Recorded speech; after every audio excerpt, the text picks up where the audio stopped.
to our joint programs helping to deliver low-carbon, climate-resilient smart cities of the future, and to our programs that draw on the expertise in the City of London and mobilize the international finance community to understand and address barriers to investment in clean energy in India and elsewhere. But actions from governments alone will not deliver the energy transformation that is needed. Businesses, researchers, investors, and civil society all need to play their part as well. And that's why events like this, India's Smart Grid Week, are so important, bringing together the whole community to debate, to challenge, to find solutions. And the subject matter, smart grids, could hardly be more important. I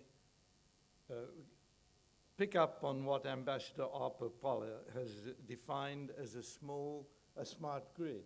I like your definition. The British definition I will read is, a smart grid is intended to support an efficient, timely transition to a low-carbon economy to help the country meet its carbon reduction targets, ensuring energy security and wider energy goals while minimizing costs to consumers. Now that sounds good, but what are we doing about it? And the first thing I want to say is, and perhaps this is a surprise, maybe it's a surprise even to the British government, what is the fastest growing sector in our economy today? It's the newest sector of all, the clean energy sector. That sector in last year exceeded a turnover of 120 billion pounds. It is employing 465,000 people in our economy, nearly 500,000 people. We're almost keeping it a secret that this new push to deliver a low-carbon economy is also growing our economy quickly. And I think this is simply an exemplar for the rest of the world. It's been clear for some time that Great Britain's electricity networks, built well but built some time ago, face a very challenging future. It's also a future of course, tremendous opportunity. And over this coming decade, billions of pounds will be spent on our networks. Most of this is needed to maintain the electricity system and replace aging infrastructure, but replacing that infrastructure is the opportunity I refer to. We need to do more than just maintain it. We need to make it more flexible and more adaptable. We need investment in new, smarter technologies combined with the development of new commercial arrangements to tackle the uncertainties that our network operators face and also to reduce overall expenditure. In the UK, smart grids will enable new sources of energy and new forms of demand. They will help us keep the lights on at minimum cost to consumers while creating jobs and enhancing growth. They can support our low-carbon transition and create opportunities for consumers to play an active role in the energy system alongside generators, suppliers, and network companies. And in the UK, as in India, smart grids can be the drivers of smart cities. Now, many of these smart grid benefits will be realized in the 2020s and beyond, but we mustn't wait until then to put them in place. The enablers for smart grids, physical, commercial, and regulatory frameworks are all being put in place now. While many of the benefits can be captured now, the longer-term benefits will only be realized as we identify and overcome barriers that we face today. Now, one of the early steps the UK government has taken is to prioritize smart meters. So let me say something about that. The UK government aims for all homes and small businesses to have smart meters in place by 2020. I know it's perhaps small by Indian standards. Your numbers always overwhelm our numbers. But this will be one of the biggest engineering projects in Europe. involving the installation of some 53 million gas and electricity meters in over 30 million homes and small businesses. Over the period to 2030, our assessment is that the smart meter program alone will provide net benefits worth some £6.2 billion to the United Kingdom. That's the important point about this. It's a net benefit overriding the expenditure that will be involved. So in conclusion, for us in the UK, there's still a long way to go. And from what I've heard, we may be playing catch up with India in many ways. But in realizing our vision for smart grids, I do believe the UK and India and other countries have a lot to share in terms of best practice. This event can play a very important part in developing that sharing of best practice. I'm particularly pleased to, and here's my selling point, to say that here at Smart Grid Week, the UK has a pavilion showcasing expertise from homegrown companies in the smart grids and energy space. And of course, I invite you all to come along and share that space with us. I'm looking forward to seeing the innovation and ambition that I know so many Indian businesses are showing in smart grids. Myself, we will go around. And colleagues, I'd like to thank the organizers for inviting us, for inviting me to come and say a few words at this prestigious event. I'm looking forward to hearing more about the plans for smart grids in India, and I wish to thank you very much for this warm greeting that we've all received here. Thank you. Thank you very much, sir. And ladies and gentlemen, with that, we have with us physicist Dr. Emery Lobbins, who is the co-founder and chief scientist of Rocky Mountain Institute, energy advisor to major firms, including more than 100 electric utilities and governments in more than 65 countries for over 40 years, author of 31 books and over 530 papers, and recipient of several awards.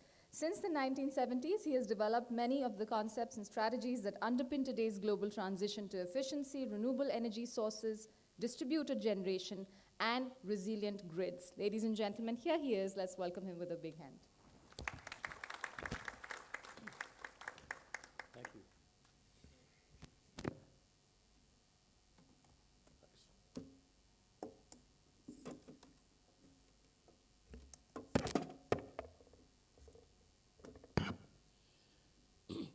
Thank you.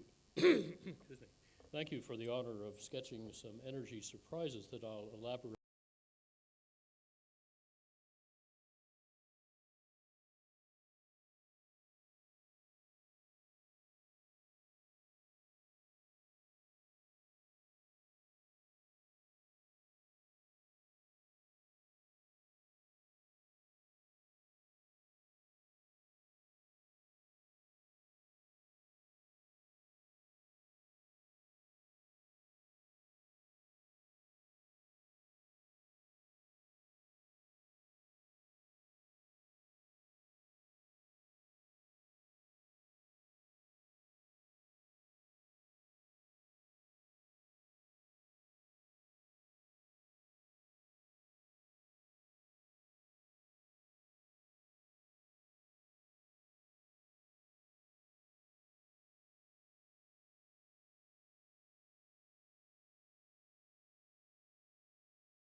economic growth by 2050 using about the same energy as today and emitting 2/5 less carbon.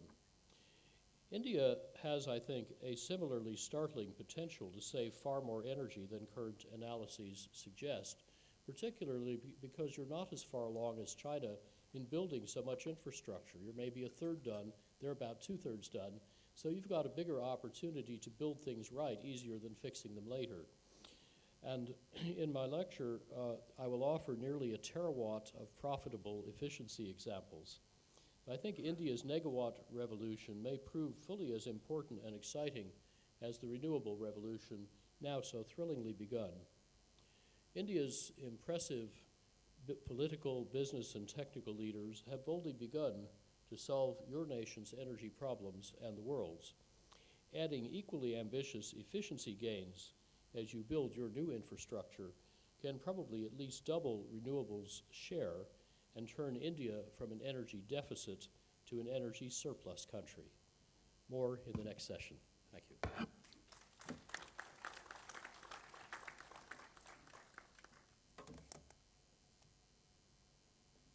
Thank you very much.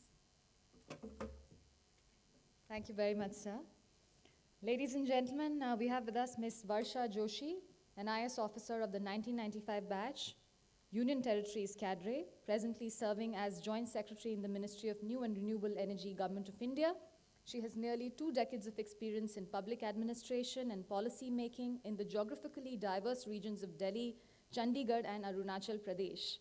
Ladies and gentlemen, infrastructure, urban planning, gender issues, and leveraging data for development are her passion. Please welcome Ms. Varsha Joshi.